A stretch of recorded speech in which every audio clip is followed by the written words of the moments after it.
Hello again, my name is Ernest Menu. Let's settle for the details. Now, let's start from the Volta region, where the NPP's Grassroots for Justice mobilizing to embark on a demonstration to protest the nomination of Dr. Archibald Letcher as the Volta Regional Minister designate. Now, Fred Kwame joins us live with more on this. Fred, what are the concerns of the people, even as they reject the nomination of Archibald Letcher? Well, we do not have Fred Kwame on the line. We're working the lines to get him back on the line to bring us some more details. But Archibald Letcher was the regional minister in the first administration of President Akufo-Addo. He led a number of initiatives in the region, particularly in the wake of COVID-19. But the people there are agitating in the wake of the announcement of his nomination as the Volta regional minister for the second term of President Akufo-Addo. Even before he appears before the Parliament's Committee on Appointments, the people in the region are raising concerns about the nomination of Archibald Letcher. We'll be going back to the Volta region, where Fred Kwame is following the issue. And Fred joins us. Fred, we see that the people are agitating. They say they do not want him to continue as the minister for the region. Why is that? Well, their issue is that when Dr. Letcher was first nominated, that was in 2017, they had issues with his work delivery, but then they allowed him to serve, in the sense that they were thinking he would prove them wrong. However, during the 4-year tenure of the regional minister, that is Dr. Letcher, he failed to mobilize the party and then serve in the interest of the party. According to the grassroots, they are saying that Dr. Letcher has left the party demoralized. That's in the sense that he has failed to unite the party to fight for the cause of the president, that is winning the hearts of people in the Volta region. They mentioned that during his 4-year work or administration, he has performed abysmally, in the sense that he has not pulled the party together. Instead, he has decided to deploy what they say divide and rule tactics. They are also saying that they are rejecting his second coming, in the sense that they have not seen him on any campaign activity in 2020 when they were heading towards the 2020 general election. They've not seen him participated in any campaign activity. However, when the president comes and then he's going around, he goes around with him and then speaks on such platform. But for him to perhaps join regional executives or constituency executives to embark on a campaign activity, there has been nothing like that. They also mentioned that when the president visits the region, the regional coordinating council actually mobilizes the president's tour. So they mentioned that as of now, the party owes about 60,000 Ghana cedis, which the regional minister has failed to pay to persons who help in mobilizing campaign activities and then organizing the grounds when the president visits the region. They also mentioned that Dr. Letcher, being the regional minister, should be able to at least win majority of votes in his hometown, that is Kelefe. However, this has not been the case. They mentioned that the NPP has performed abysmally at the Kelefe, where the regional minister is from. They added that NAPCO workers who are supposed to be working for government are being deployed to Dr. Letcher's personal business centers or private business, that is his shopping center and then his hotel, which operates in Ho. So these are some of the issues that they have raised. They also mentioned that the materials that were given to the party or given to the office of the regional minister to be used to campaign and then win votes for the NPP ended up in his private business and then at the shopping center. So Fred, I noticed that a lot of the issues they are raising are more partisan than has to do with his work as a regional minister in the first term of President Akufo-Addo. Tell us about the demonstration today. What form and shape has it taken? I see in the shots you sent, the videos you sent us, a lot of dancing and singing. Tell us about how it's been so far. So the demonstration started at the Soko de Lokwe, that is the immediate outskirts of Ho, where they proceeded through the principal streets of Ho and then ended at the Volta Regional NPP Secretariat, where they handed over a petition to the regional minister, the regional chairperson of the New Patriotic Party, that is the regional chairperson of the New Patriotic Party, that is Makafi Wanya. he mentioned that he would work on their petition and ensure that whatever they want done is delivered. To add to how the demonstration went about, they started from Metro Mark Station, processed through the principal street amid drumming and singing. And then you could hear some of the grassroots saying that, away, away, we don't want you, we want Tim, we want somebody who would serve in the interest of the Volta region and then the party. To add to that, they mentioned that Dr. Lecture is rightly qualified to man that office. But however, because he has not been able to unite the party and serve in the interest of the party, that is how come they are undertaking this demonstration to appeal to the president to change him and then perhaps give them somebody who would serve in the interest of the party and then the region as well. And just before you go, because they're asking for a change, have they put up a name yet? Well, they were not able to mention anybody that they wish to man or to administer over the region. But what they are saying is that they are not content with Dr. Lecture. It is not that he is not qualified to serve in that position. He is overqualified, but then because of the issues they raised, they think that he shouldn't continue to be in the office. Fred, thank you very much, Fred Kwame-Asare. That's our Volta region correspondent, Fred Kwame-Asare, bringing us up to speed with a protest in the Volta region by some youth of the party, the NPP, who are protesting the nomination of Dr. Archibald Lecture as the regional minister designate, and they want the party as well as the president to change him because of a raft of issues they raised, mainly that has to do with the running of the party in the region. Let's talk COVID-19 now. The Ghana Health Service is today reviving the full complement of its earlier case management regime for the coronavirus pandemic in the country. Now, from enhanced contact tracing to mandatory quarantines, government is hoping to control the current surge in positive cases. Ghana's daily case moving average has increased from more than 200%. That's from 200 new cases from the 15th of January to more than 600 daily cases in the last 3 days. But speaking at a press briefing at the Ministry of Information, Director General of the Ghana Health Service, Dr. Patrick Kumar-Boaje, said that government was strengthening its case management regime to deal with the new rise in the cases. Increase the number of tests conducted by the lab has also, because of the response, definitely we need to continue doing the more tests, identify most positive and look at isolating them. Obviously, the non-adherence to the protocol is a major challenge. I'm sure when we've not done assessment, but we're going to start one this week. Ever since people started seeing the surge, I can see the mask wearing is improving. We're going to get our public health labs to run 24 hours. We are opening a new one at Ghana East. I'm sure before the end of the week it will be operational so that more people can be tested. We are also encouraging that if you have a reason to test, even for those who self-elect to go and test, because you feel you are exposed, or because you feel like contact to somebody or whatever, I don't feel unwell, once you have that mind, you need to self-quarantine yourself until you see your results.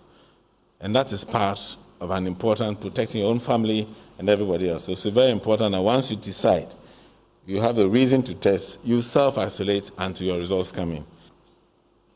To decrease community spread, we will also get in additional centers and remain in high quality. In fact, as we speak today, there's a team out there visiting the lab to check the quality and standard of testing, not just the quality of testing, but also the linkages to the system, etc., to ensure that we are able to respond as a country quickly. We want to do some seroprevalence to see what is happening in the community, which we've started already. And of course, we expand our collaboration with the GES on education and prioritize communication, especially our engagement with the press, to ensure that we are continue to put the information, and also hope that you also help us provide appropriate information to people to adhere to the protocols. What the protocol seeks to do is to see how we modify so that we can also defy the trend. So we need self-discipline, and we need all of us to also help us enforce this change that we need so that we can avoid the spread of this deadly virus. Thank you very much. Now, Minister of Information designate Kojo Oppong Nkrumah also stressed that with the current rise in the cases government is considering the reintroduction of new restrictions. We have a limited number of beds and ICU facilities for severe and critical. So it's very important that we ensure that the positive numbers go down. Because if this trend continues, as His Excellency the President mentioned, we will be overwhelmed if this trend continues. Is there the possibility of a lockdown or introducing some more restrictions at some point in time? Yes, there is that possibility. And if this trend continues, that is where we are heading. I want to be very clear about that one. Yes, there's the possibility of some more restrictions being introduced. But especially as this trend is going, if it continues, then that is exactly where we are heading. We are being reminded that we all need to do the things that we're doing in the beginning that would ensure that this third rise, we can quickly curb it. Because the dynamics of this third rise appear to be a bit different from the first two that we had, including the number of people who are falling sick, severe and critical, as we discussed. So, especially if these numbers keep going, average daily new cases of 200, if it keeps rising to 210, 250, then in 5 days you are hitting about 1,000 plus. If it keeps going the way it is going, I think as the President himself articulated, then we are heading for some more restrictions. And if it means reviewing some of the legal instruments, yes, that is where we will be heading. Still on COVID-19, commercial transport drivers, hawkers, tricycle operators in and around Wa Central Business District are not adhering to the COVID-19 safety protocols. There's only one Veronica bucket without soap at the lorry station, which is as big as 3 football pitches put together. Joy News' Upper West correspondent Rafiq Salam reports that very few people plying their trade in that lorry terminal are seen wearing face masks. This is what I observed after spending a couple of hours at the Central Business District of the Wa municipality, an impoverished and badly overcrowded market and lorry station located at the heart of the town. President Akufo-Addo gave a fiat asking citizens of the country to adhere to safety health protocols in order to help contain spreading figures of new cases of the deadly COVID-19 disease. After 2 hours of my interaction with passengers, hawkers, retailers, tricycle operators, commercial bus drivers, there have not been any scintilla of sign showing that they are ready to adhere to these safety health protocols. It's chaotic and nothing seems to working regarding the social distancing rules and the wearing of face masks right here in this market. The people are disregarding them with laconic bravery.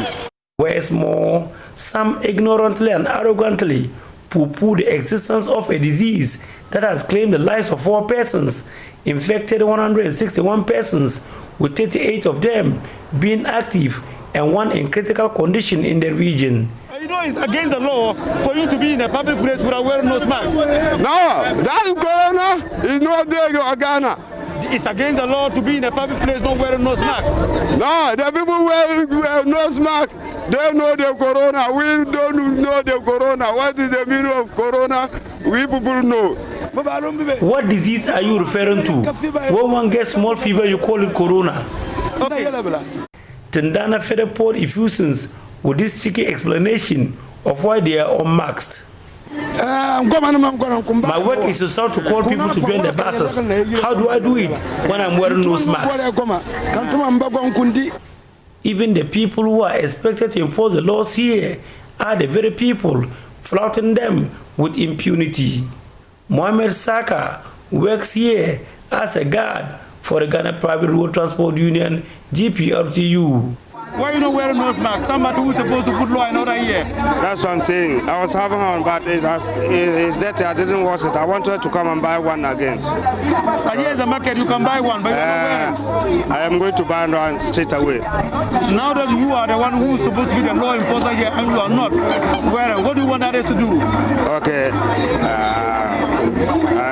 I didn't try. So next I'll always try to cooperate. Throughout our rounds at the lorry park, we spotted only one Veronica bucket kept for washing of hands, probably for the entire Loro station, which is about the size of 3 football fields. So with the increase of coronavirus cases in the country, the company tasked to disinfect public schools and all public areas, Zoomlion Limited, has started the free disinfection of workplaces, homes and other places, as well as its contribution towards the fight against COVID-19. Now, speaking to the media during the launch of the exercise at the Ghanaian Forces Command and Staff College, coordinator of the Free Community Disinfection Program, Lola Asise Ashite, stated that the company is hopeful that free disinfection will help reduce the increase in the numbers. So with the surging number of COVID cases reported in Ghana, the Jaspon and Zoomlion Group has decided to embark on a 1-week free community disinfection campaign. Although we have a listed number of vulnerable institutions that we want to help in this time, we are working with a few media houses who will have times that they would allow people to call in so that they can be beneficiaries of this exercise. Like we have always done, we say that we have the tools, we have the people, we have a capacity, and we will not keep them and watch Ghana go down the drain. Our biggest stakeholder is you, and we are doing everything in our small capacity, to make sure that together we are able to fight the further spread of COVID-19. We are saying that we are giving back to our community. We need everyone alive so that we can give our beans to them and make Ghana clean. So we need everyone alive. And this whole week, Zoomlion, Jaspon, is not only Zoomlion, all its other subsidiaries, Vector Pest that are also into spraying, Meridian Waste, and all the other subsidiaries. I work with Sewage Systems, Lavender Hill, but we have all come on board helping Zoomlion and Vector Pest to make sure that this 1-week campaign goes on successfully. With even the capacity to spray all secondary schools, all primary schools within 2 weeks, we are looking out to serving as many people that call in. It doesn't matter the numbers, we have the capacity.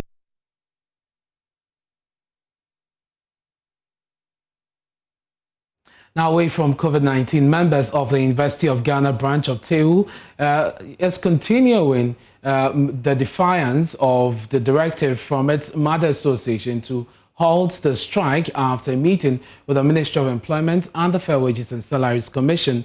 A while ago, the University of Ghana branch held a gathering to continue to press home their demands. Now, my colleague Kweku Asante is at this gathering and has joined us via Zoom with more on this. Kweku, why is TEU UG continuing in defiance of its National Association's directive? Right, so Ernest, as we know, last week, the representative of government at the Ministry of Employment, together with staff of the Fair Wages and Salaries Commission, met with the national TEU leadership, which they committed to address some of the concerns that have been raised by TEU members. And so for that purpose, a communique was released by the association. Right after that, members of TEU were asked by their mother association to go back to the classroom or to go back to their various offices and work.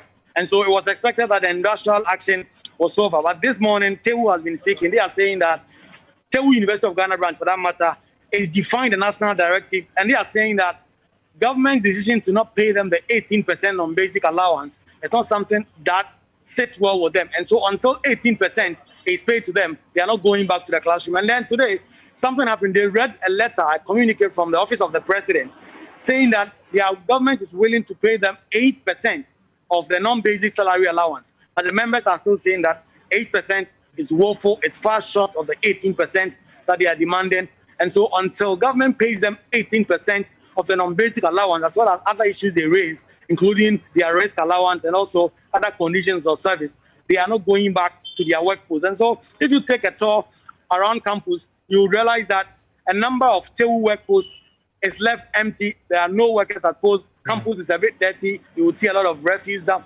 around. That has not been collected because part of TEU members who are supposed to do that job are not doing it currently. And also if you go to some halls, the hall assistant, popularly referred to as the porters, are not there, and students have had to take up that kind of responsibility. And so here at the University of Ghana, the table strike is in full force in defiance of the directive by their national association. Now, have you had the opportunity to speak to university management? How they are trying to mitigate the effect of this strike on the university and everything as far as the running of the university is concerned? Right, so honest, the university management are a bit tight-lipped on this issue. They do not want to be seen to come in between this fight between TEU and the government, and so they are not speaking. But last week, we spoke to Dr. Riafiakins, and I beg your pardon. He's the head of HALT here at the university. My colleague Kweku Asante there, we lost him in that feed from the University of Ghana on the TEU strike. You're watching News Today with me, Ernest Mina.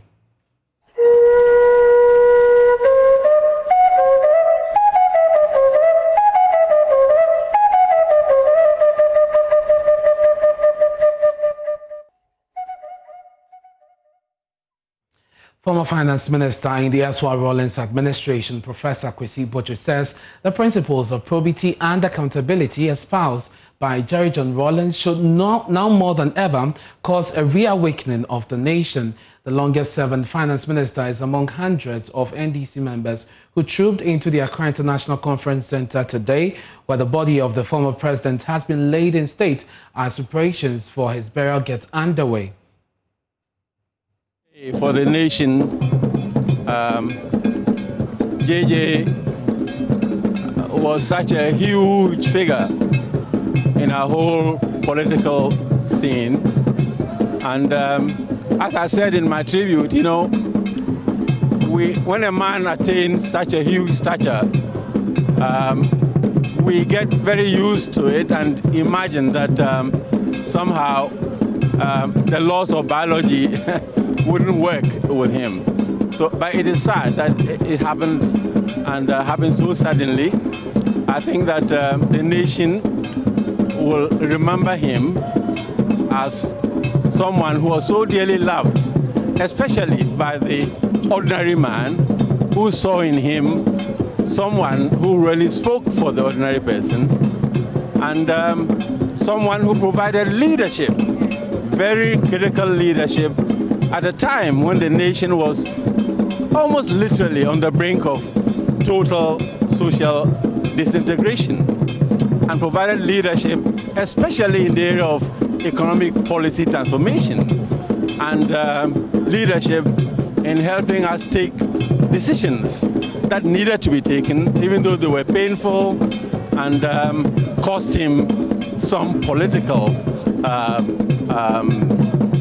you know, some of his political liking, and so I do very much hope that the cardinal principles that he stood for, probity, accountability in public life especially, will be taken seriously.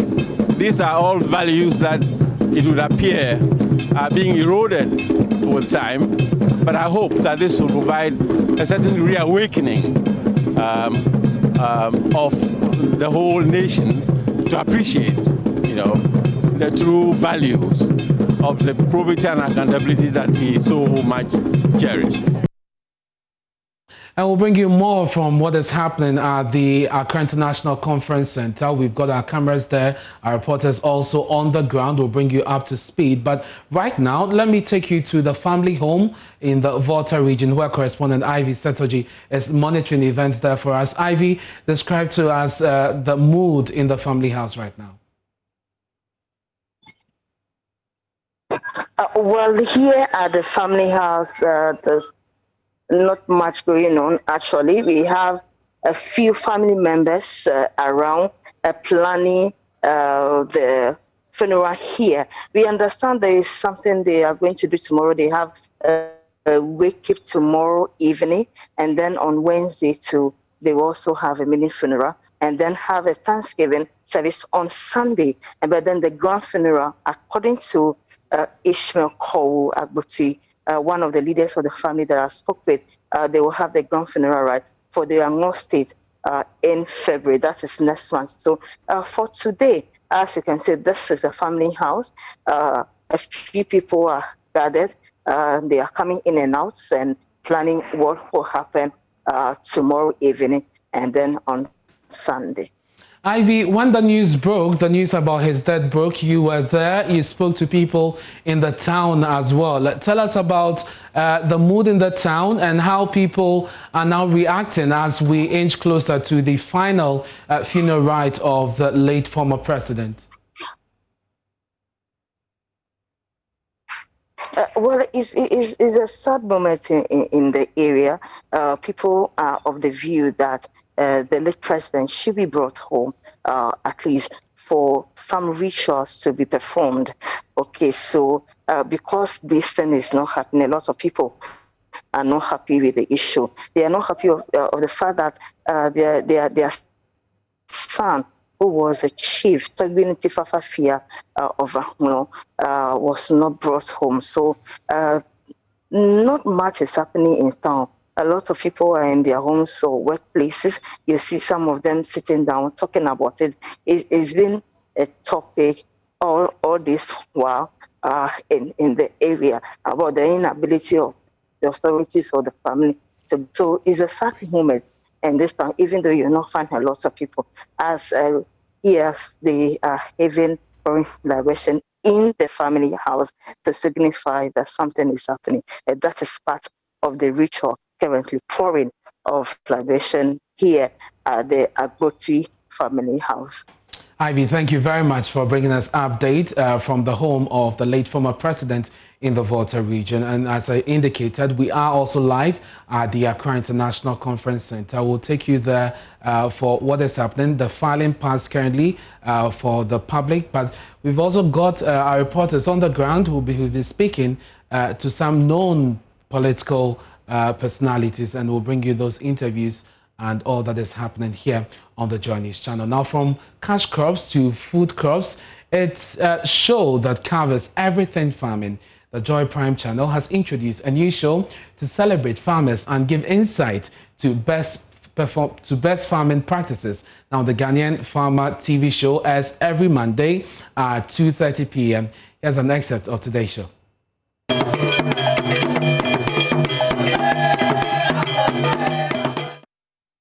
My name is Enyonam. This week we are coming to you from Ekoso in Asaman Kese. We want to discuss cassava farming in Ghana and the benefits that comes along with it. What message would you pass on to farmers in general? In advising the farmers, we are saying that our number is still not up to all the farmers in Ghana. Okay. So we are using we're still going by the limited number we have. We have, and then we use the e-technology or e-extension, whereby you have to call the extension, communicate on phone quickly. And then when the need arises, he comes. And then when somebody is doing agriculture, you should make good use of the extension officer to get a technical advice. And again, like your question, cassava farmers benefit from the government interventions. Okay. Here, what we are doing is that it's difficult for the cassava farmers to get the right planting material.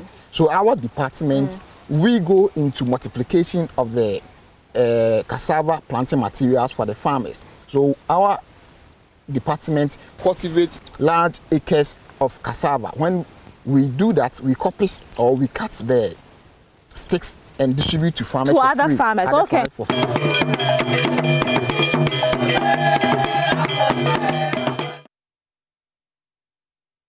So do make a date with us. Tune in to Joy Prime channel every Monday at 2:30 p.m. for the Ghanaian Pharma. And you're watching News Desk with me, and we're taking a short break. When we return, we'll bring you business. Please stay with us.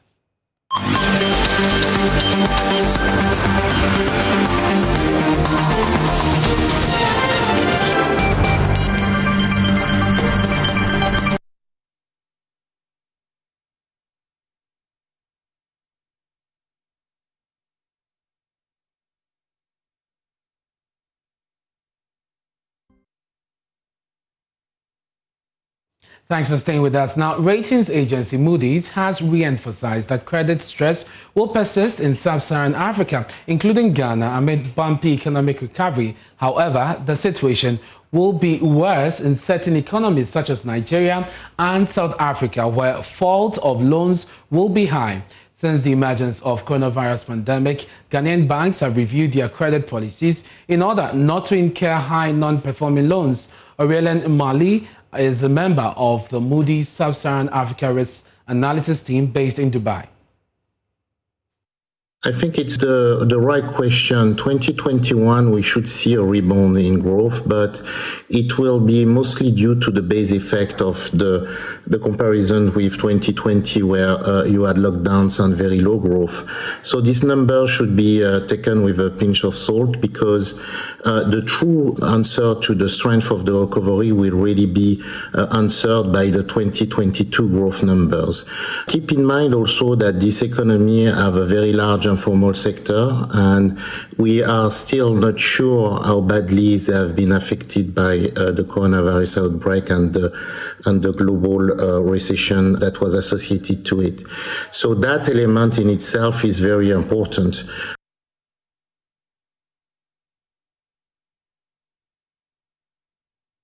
The Ghana Real Estate Developers Association has urged the government to extend its national mortgage scheme to cover private sector workers. The National Mortgage Scheme is one of the two schemes being piloted by the National Housing and Mortgage Fund, established by government to provide more affordable housing for housing development and home acquisition for low-income earners. But Executive Secretary for Greda, Samuel Amegaibo, says private sector workers must be enrolled into the scheme. As Greda and private developers, we did our best to provide some kind of housing, but you and I understand that when it comes to the cost of some of those houses, it's kind of beyond all of us are rich. But if there is a collaborative effort between government and the private sector, a lot of the cost elements can be discussed, and government could help us, take care of some of those costs to eventually bring the costs of those houses down. But like I said, unfortunately, we couldn't do that. So you had several, ceremonies where the presidents went to cut, launch or commission some affordable housing projects. Some of it were done by even Greda members. But in terms of numbers, you realize that nothing significant was achieved. But if we can build on what has been done, then that is fine. One of the means of selling houses is through mortgage. And one of our hurdles also is the cost of mortgage to many people. So I think it was a brilliant effort by the government to intervene on that aspect and initiated a pilot project where they were able to come out with a product that was about half interest rate of about half of what would have secured from the ordinary market. The only caveat to that intervention is that it is initially for the public sector. And I find that also a bit problematic because all of us are paying taxes. So if there's an initiative that should benefit Ghanaians in general, and it's only the public sector that should benefit, I also thought that it's a problem. Since it is called a pilot, it means that there will be opportunities. If it comes out to be successful, it will open up for other people to also participate in it, and all of us can benefit. That's business for today. Sports is up next.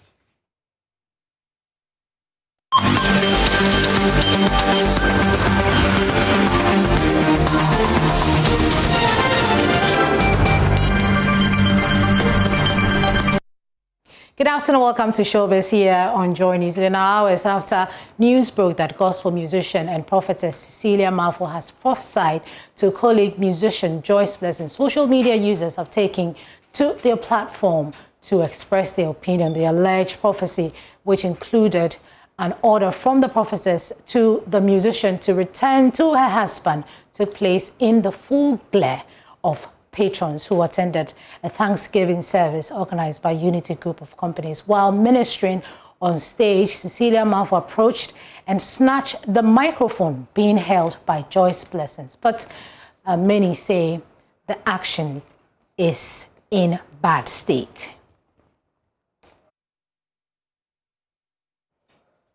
Away from that, the second edition of the Joy Modeling has been launched with 10 contestants selected to participate in this year's edition. The Joy Modeling Challenge is an initiative from Media Below, which seeks to use photo modeling to train the contestants into becoming entrepreneurs. Oheniba Akusiachewa is the project manager for Joy Modeling Challenge.